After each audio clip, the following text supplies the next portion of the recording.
Hi, my name is Doug Weldon. I'm the Executive Director for Operational Resiliency and Business Continuity Management at IHS Markit.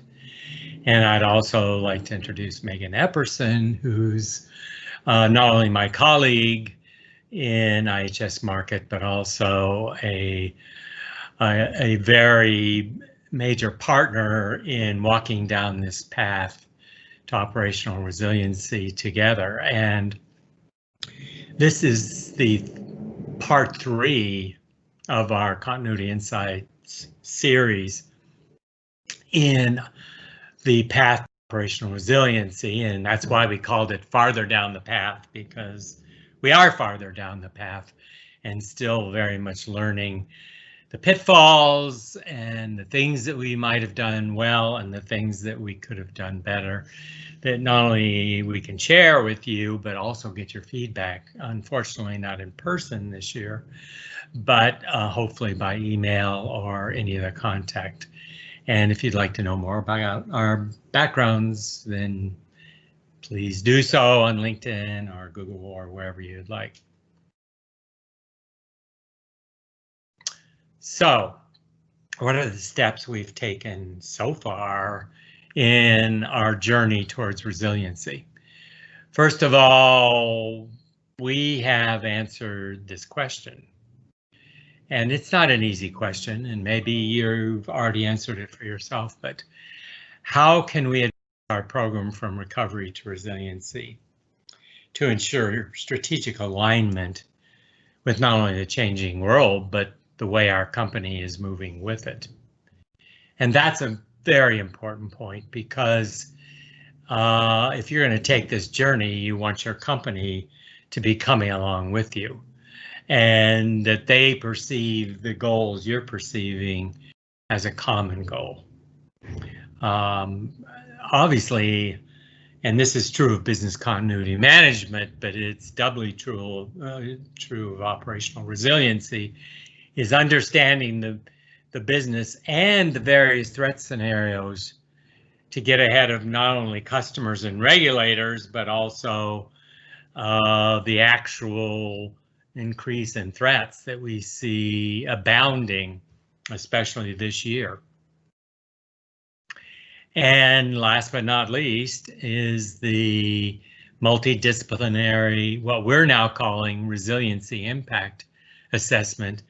What we all lovingly know as the BIA is still the starting point. And we are now at the end of our first phase of it, doing a little relook at the good and the bad, and we're about to move on to next year's enhancements as well as updates for the entire company. So those are the steps we've taken. And the last question you may have in your mind is, well, why are you doing this?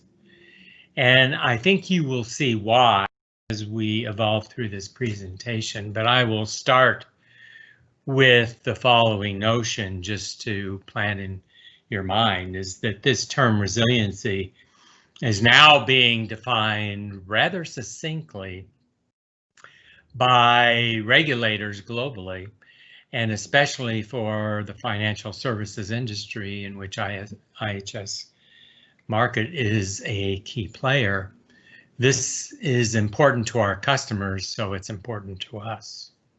Perhaps, and some of you that saw part 2 may remember this towards the end, we thought we'd introduce this at the beginning because it says a lot about our evolving views towards business continuity management. First of all, we believe business continuity management is the foundation for operational resiliency. And when you read the new regulations, you'll see it everywhere you look as part of it. Things that are specified in there are things we've always done, but on a much wider scale, a much wider set of threat scenarios. So the thought process in here is sort of a mindset of our history as business continuity professionals. So making sure that we have a plan, making sure that we exercise that plan, and then asking, why don't we skip it? Because it would be irrational to do that. Well, there's a couple of themes in here. One is the holy grail of the written plan document is truly dead. Why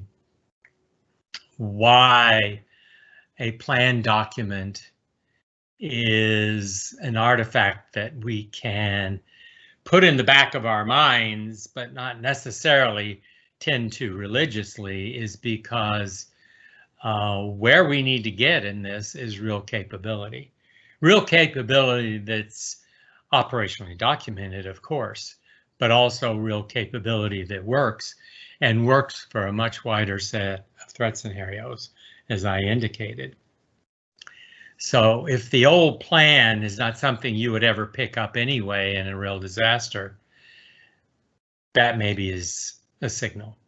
The evolution of business continuity management, and this is a very important topic for me, because for me, this was one of what I felt was the forcing and driving forces to start moving as aggressively as we could towards an operational resiliency posture, not just consistent with our regulators' needs, but frankly, consistent with our need as a profession to grow.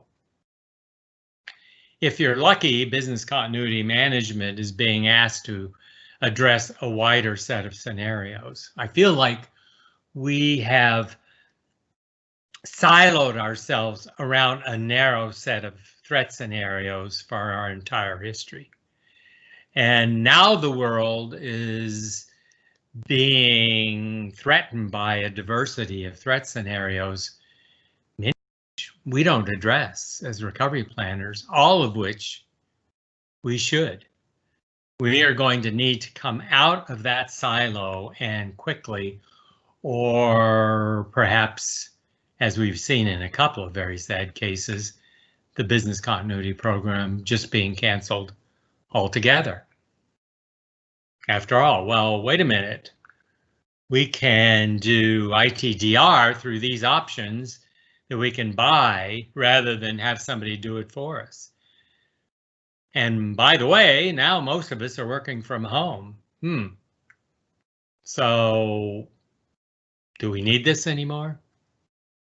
So we as professionals know we do, but I am fearful if we don't move in this direction, we won't have a charter for much longer that's of any consequence to our companies.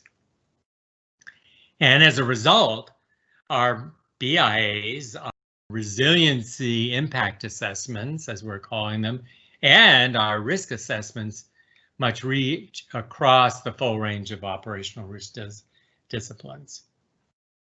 And the tolerances we build need to be focused on our stakeholders, because it's their disruption that actually causes a risk for us, because presumably other impacts are insured. And last but not least, again, this understanding the business thoroughly means what we always thought it meant in business continuity management, but on a much wider scale. What are the interdependencies, including now third parties, a full asset inventory of all those interdependencies, as well as those connections to our stakeholders, especially our customers. Our profession as business continuity professionals definitely has to evolve. The industry's changing, the threat landscape is changing, and I want to quickly go over these top 5 cyber attack vectors that everyone should be familiar with. The first one is social engineering. Now, to me, this is the psychological manipulation of people into giving up confidential information. So an example of this is phishing, where users are lured in by communications or emails from trusted parties, such as banks or social media websites saying, hey, click this link. I can't deliver this product for you because you need to update your online payment. That way they can collect all this kind of information on you and use it to their needs. Another one, supply chain. So this is also called a value chain or third-party attack. This is actually an example of how the General Data Protection Regulation, or GDPR, came into existence and now applies to all organizations that collect personal data in the European Union. So, insider threat. Now, this is a big one, and we often forget about this one and the risk it poses to each organization. An insider can be broken into two categories. There's the accidental insider, who's accidentally giving out sensitive information without even knowing it or being aware of it. And then there's the malicious insider, who is intentionally attempting to access the sensitive information they should not have access to. Then to gain from it somehow. Maybe it's revenge, maybe they're angry at someone, or maybe it's monetary, or maybe they just want to know things about other people or things about the company that they actually should not know. Another one is called misconfigurations. Okay, so these are often seen as easy targets because it's easy to detect misconfigured web servers. Cloud applications then become exploitable, causing significant harm and leading to catastrophic data leakage issues for enterprises. So for an example, in 2019, a software engineer who worked at Amazon Web Service, they actually hacked into an AWS server holding customer information for Capital One and stole 140,000 social security numbers and 80,000 bank account numbers. That's huge. So misconfigurations are key. Ensuring patching is current and updated will help with this, but it won't erase all of this risk associated with misconfigurations. Yet the one we'd really like to focus on today is ransomware. So ransomware, it's an advanced but very dangerous subtype of malware and often encrypts the user's data or locks the system until the user pays a certain amount of money, typically in Bitcoin. This year, I'm sure many of you have heard of the Garmin issues, the issues that Garmin has had. So Garmin ended up paying millions of dollars in ransom when an attack took place on many of its products and services, because all of them started going offline. I mean, it affected me. I wasn't able to go run without it counting. And to that extent, I was like, why go run if it's not going to count my steps? But it was hit by a strain of ransomware called Wasted Locker, which is believed to have been deployed by individuals linked to a Russian-based hacking group known as REvil Corp. Now, Garmin's not the only one. Schools are facing more complex cyber threats as the need for data monitoring and contact tracing becomes key factors in students returning to in-person classes. For example, there was a ransomware attack in a Las Vegas school district. So the initial attack was identified as a Maze ransomware and almost brought down various school systems. The district chose not to pay the ransom and recovered their systems internally. However, just last week, the threat actors behind the attack threatened to release personal data if the ransom was not paid. Still, the district chose not to pay the ransom, and the threat actors released 25 gigabytes of data, including names, birthdays, social security numbers, and addresses of students, parents, and faculty. That is huge. That's a large number of information being released out there to people who knows what they want to do with it. So that was just one example. There's a few other schools hit that would include the University of Utah, University of California. There was a college in Chicago, but that's just naming off a couple of them. There's been various school systems hit due to COVID and everyone now doing school online. But if school attacks are not getting your attention, how about hospitals? Hospitals are essential right now because we're in the middle of a pandemic. So Ryuk, for an example, has been identified as one of the most active malware threats. It blocks access to file systems or devices by using encryption until the ransom is paid. So just last week, a hospital chain of over 400 facilities across the US and UK were hit with malware, which took down all computer services. Employees turned to manual record keeping and all hospital actions were slowed to include lab work and medical tests. Now we're in the middle of a pandemic, people going in, getting tested for COVID, getting treating for COVID, and not being able to get those medical tests or those medical records fast enough to even know if they should be quarantining, or maybe they should be staying in the hospital because their is high, or all kinds of things. And then there's Jack Daniels. Like, why? Why would anyone hit the spirits industries in 2020? I mean, like, there's nothing else to do besides ransomware. I mean, like come on now. The point is, data is rapidly becoming one of our most valuable assets in the modern world. The only thing that eclipses data is people. So if you think cyber risk is strictly an InfoSec or IT problem, then you are absolutely mistaken. Quickly tying in the General Data Protection Regulation, or GDPR, it actually came into existence due to data breaches. Now, this is different from ransomware, but still comes into full picture here. GDPR now requires organizations to gather all related information and report data breaches to regulators 72 hours. That is 3 days that companies have to have all their information collected and understood into regulators. Now, I fully expect to see something like this similar regarding ransomware in 2021.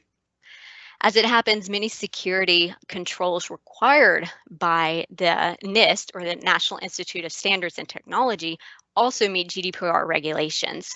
NIST does have a standard definition for risk, but I personally think the ISO 31000 provides a sharper definition.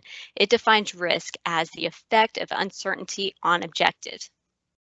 So risk is the probabilities of external factors and circumstances pushing us off course. Risks are measurable and quantifiable. We just have to know what metrics to focus on and what tools are needed to measure those metrics, and how to construct the right narrative to effectively communicate our findings to the right decision makers. So NIST, ISO, ASACA, other frameworks, they do a great job at suggesting how to quantify risk, but for the most part, they leave it up to the practitioners to figure it out. That's where FAIR comes into play and fills the gaps by providing a standard risk qualification methodology that can be leveraged on top of these frameworks. Yeah, before we move on, I want to ensure everyone listening to this has had the chance to review ISO 22301 2019. There are a few modifications, and a few of those have been noted on the right-hand side of this screen, but they're not limited to what has been listed. For example, did you happen to know that the BIA has been enhanced and now refers to ISO 22318, which is supply chain continuity? If I were a betting person, which I'm not because I work in risk and the odds are never in my favor, I would probably say that this is due to GDPR regulations, which came out due to data breaches. And if you think about it, it's a quite unique cause and effect relationship. However, we've not yet seen enhanced regulations, framework, guidance, or best practices on ransomware, but it is coming. So my husband, he gets a little annoyed with me because my kids are now evaluating their risk decisions through a modified version of this NIST framework. So my 5-year-old was standing outside one day watching an excavator dig in a neighboring lot, and my husband asked if he was having fun watching the big machines. To which I told him our 5-year-old was too worried about the workers hitting our fence. And now I just have to share this little clip with you because this is kind of summing up this picture, putting it in full force.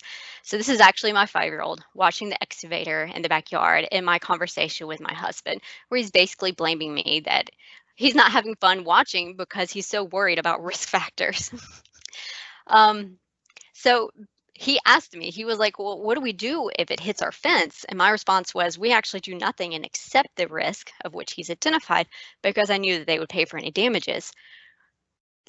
But that can actually lead us into cyber risk insurance, but I'll save that for another topic. But going back to this cyber risk, it's different from the story I just told that I shared with my son, because accepting risk could potentially destroy a business. If proper planning is not put into place, then it's possible that bad decisions could be made without fully understanding the risk involved.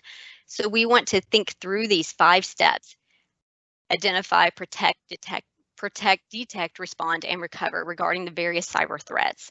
So think about it this way. The one thing we train for the most is solving problems. So why not enhance our natural ability as business continuity practitioners to solve problems across all risk domains? Let's look at this from a different lens. What if there is a breach on a server, or maybe the server has malware on it, and we need to figure out how to shut down this server? So we go to IT, and IT comes back, and they're like, "Well, we didn't even know the server existed." Right? Yikes. So it all goes back to identifying the data you have and ensuring there are safeguards to confirm the delivery of that data to ensure it's not compromised, which goes back to data integrity. Now we must ensure that we have identified the appropriate activities required to identify potential breaches or anomalies or malware in the system. So knowing a server exists is key for designing a way to detect those anomalies. So referencing our training is how we respond to the issues identified, which will quickly assist us in knowing if we are resilient to the data breach or malware, or if we have to go to more extreme measures of actually recovering. It's a beautiful life cycle that most of us already follow from ISO 22301. NIST only enhances our ability to quickly mitigate cyber attack vectors. But how do we ensure we measure risk all the same way?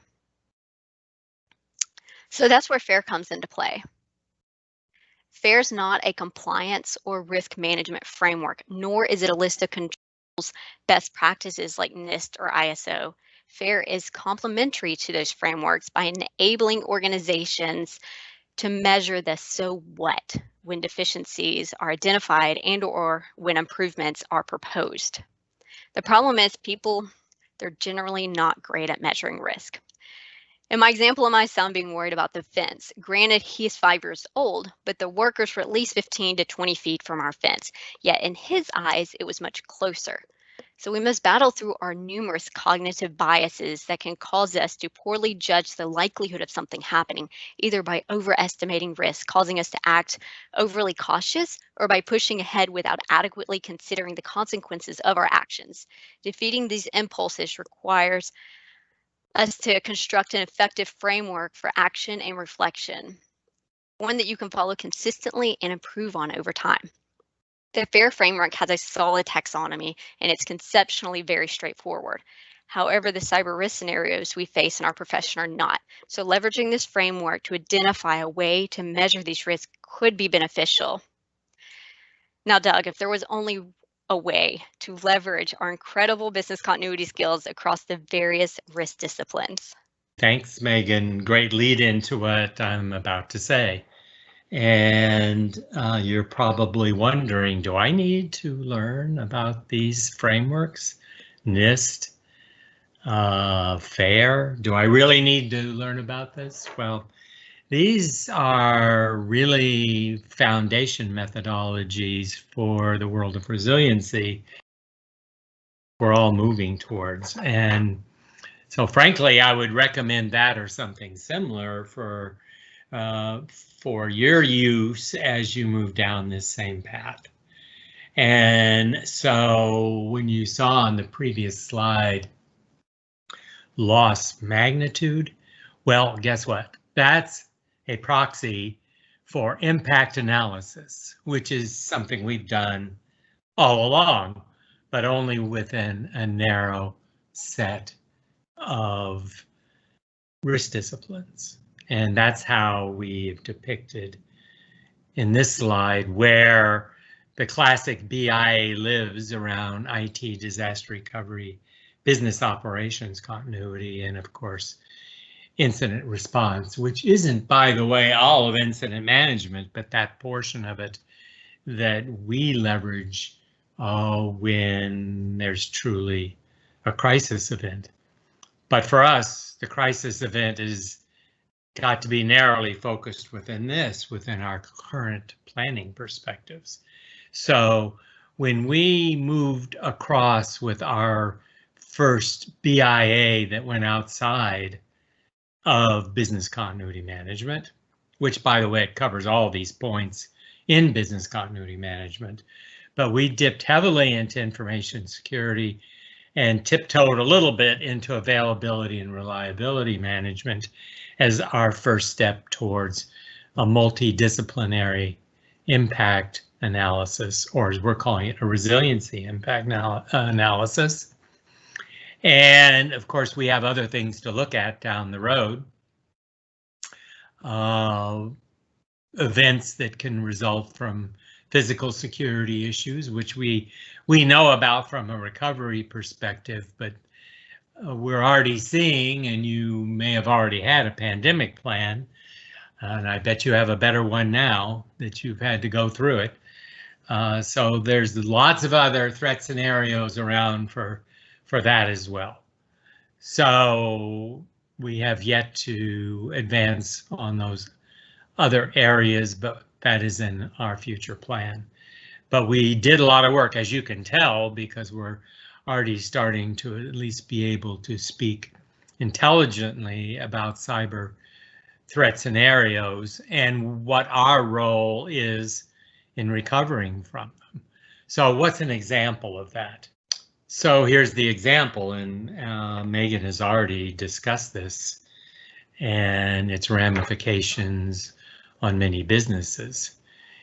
For a business like Garmin, obviously COVID was their #1 problem going into their ransomware attack. Now their year has been defined, the ransomware attack they suffered. Across the globe, corporations would say that the #2 threat scenario for them right now, from an operational perspective, after COVID, is ransomware, because it's grown so rapidly in this year and in awful places like hospitals, as Megan referred to. So ransomware recovery, what the heck is that? Well, and under that, we talk about other malware events that can be like ransomware, with or without a ransom being asked and paid. But it's actually a capability, and it's actually a capability that is notably different than what you may have already done in the world of IT disaster recovery that you address as bread and butter part of your work.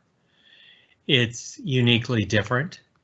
It should be built using the same methodologies, because the same recovery requirements will still apply. A customer doesn't care whether you're down because of a ransomware event. They just want you back up. So what are your alternatives? Are you looking at a ransomware recovery capability presently? Right now, your present alternatives are to do your best to fix the damages and recover through ad hoc means, which is a lot what Garmin tried to do. You can pay the ransom. That may or may not free you from the corruption that was being inflicted upon you. And overall experience a protracted outage that is undoubtedly going to blow your RTO and maximum allowable outage out of the water. So a real ransomware recovery capability for specific IT infrastructures and applications would definitely be warranted. And what are some of the characteristics of such capability?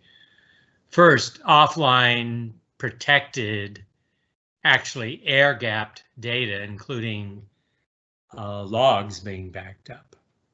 And when I say air-gapped, what I mean is that our typical replication that takes place today from site to site is online, and any credible ransomware attacker will have corrupted both your primary and backup. So you need something offline. You need it to be as up to date as you can live with, and you need to be able to recover it before you go out of business, and preferably within the recovery windows that you've specified for the rest of your threat scenarios. Next, you need something fairly stealth to maintain those backups, because somebody who's in your system is going to figure out how you're moving stuff to your offline environment and package a little present for you on the way. This offline backup infrastructure is a recovery environment that's offline. Obviously, you need an offline environment to recover to with your offline data so that you can bring it back online safely through preferably a break glass procedure that will take into account the fact that this might be an internal intruder. So, as I mentioned, this has to be in line with your recovery requirements. And you need to do testing on this. Not only testing of your backups to make sure they're valid, but actually do full recoveries regularly, just like any other recovery capability. So that's part of the journey we've started down. Okay, excellent. So here you go. This is operational resiliency. This is where we're trying to get to. This is the picture we're painting. It's all wrapped up into one single image brought to us by CERT Resiliency Management Model. So CERT RMM, it distills years of research into best practices for managing the security and survivability of people, information, technology, and facilities. It integrates best practices into unified or capability-focused maturity model that encompasses security, business continuity, IT operations, supply chain continuity. This model can assist organizations to escape out of the silo-driven approach of risk and align to achieve strategic resiliency methodology goals. Now that we have shared with you all the tools and resources to begin your journey to becoming a resilient company, we would like to spend a few minutes to introduce how we decided to complete step 3, which Doug introduced us to on the first slide, identifying the non-functional requirements for each product group and leveraging the multidisciplinary resiliency impact, or BIA, as the essential starting point.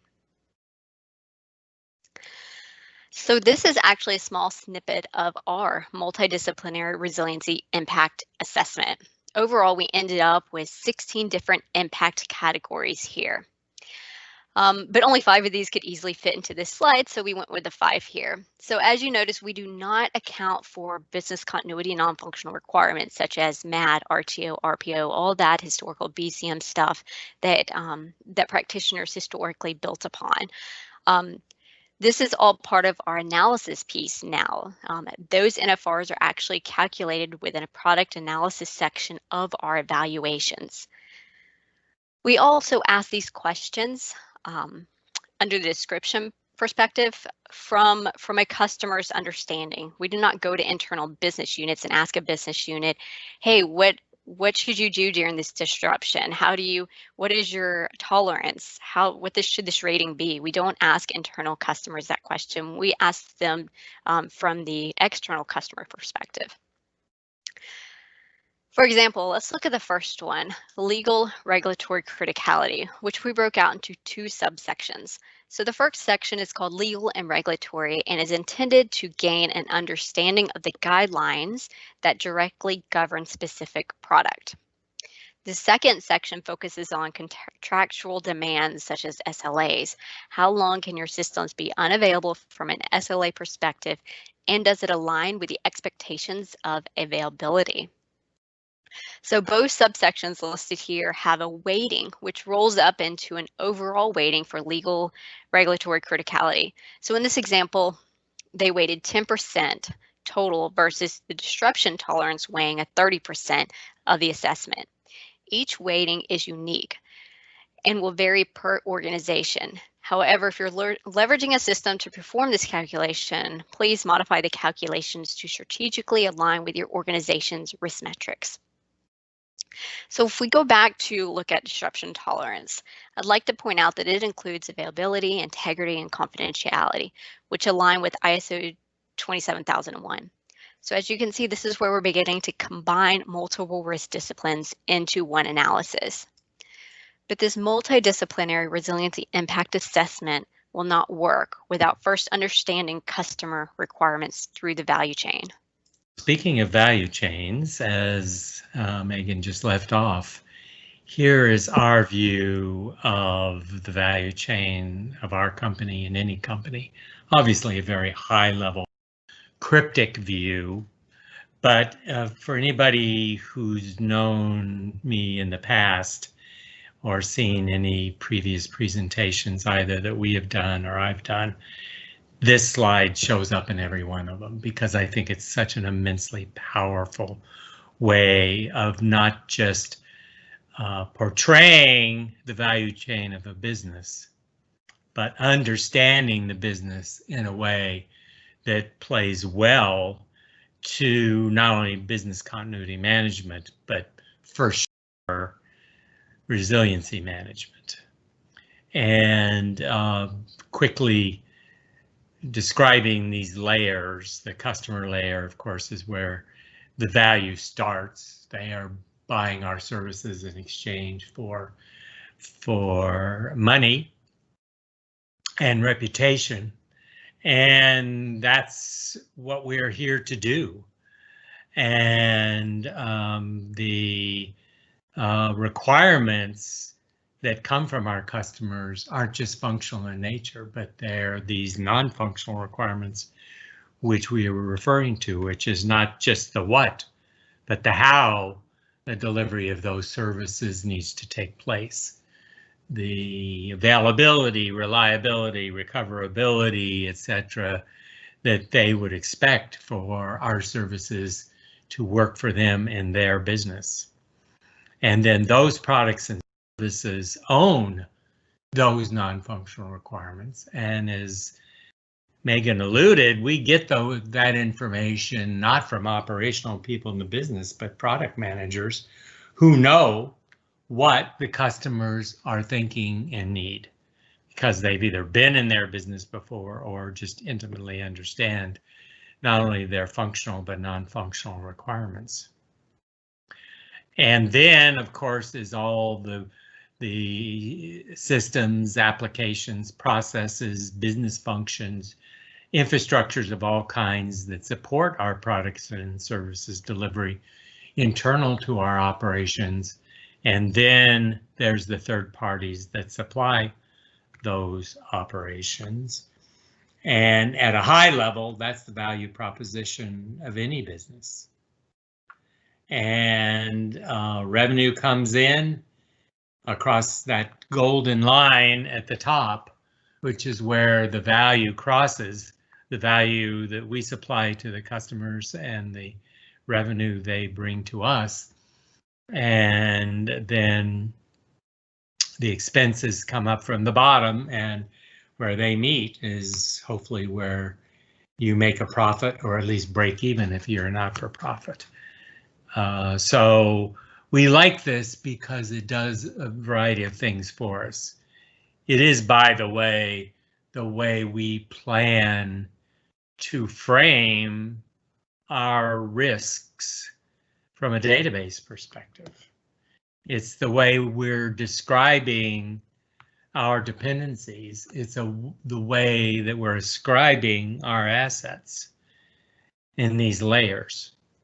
And it's important to do it this way because then you know where when you've ascribed a risk to, let's say, infrastructure 4 in the end of the third row of this picture, then you can look at your dependency analysis and know where those risks share their impact and likelihood with the products and services that need that infrastructure, and in turn what customers may be impacted by that very important notion in terms of understanding how these things interact, and therefore how the non-functional requirements, where our maximum allowable outages, RPOs, and RTOs cascade into these different downward into these different layers of the value chain,